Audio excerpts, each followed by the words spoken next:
கர்த்தருடைய பரிசுத்த நாமம் மகிமைப்படுவதாக. இயேசுவின் நாமத்தில் உங்கள் எல்லாருக்கும் என் அன்பின் நல்வாழ்த்துதல்.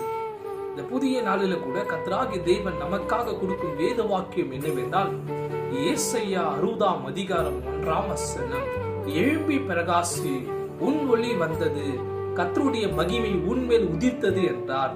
இதோ இந்த சத்தத்தை கேட்டுக்கொண்டு அன்பின் சகோதர சகோதரிகளே, கடந்த ஆண்டுல கூட அநேக காரியத்துக்கு நீங்கள் எழும்பலாம் என்று நினைக்க சொல்ல, அநேக தடையின் காரணமாக உங்களால் எழும்ப முடியல. என்னுடைய வாழ்க்கையில ஒரு மேன்மையை நான் காண மாட்டேனா, நான் எழும்ப மாட்டேனா என்று நீங்கள் சோர்ந்து போயிருக்கலாம். ஆனாலும் இந்த நாள்ல கூட கர்த்தர் உங்களுக்காக அந்த வார்த்தையை அனுப்பியுள்ளார். இந்த மாசத்துல எழும்பி பிரகாசிங்க. உங்கள் வேலையில நீங்கள் குறைவா இருக்கீங்களா? எழும்புங்க. உங்கள் படிப்புல நீங்கள் குறைவா இருக்கீங்களா? எழும்புங்க. உங்கள் ஜபத்துல நீங்கள் குறைவா இருக்கீங்களா? எழும்புங்க. கர்த்தரோடு உறவார நேரத்துல நீங்கள் குறைவா இருக்கீங்களா? இந்த மாசத்துல எழும்பி பிரகாசிங்க.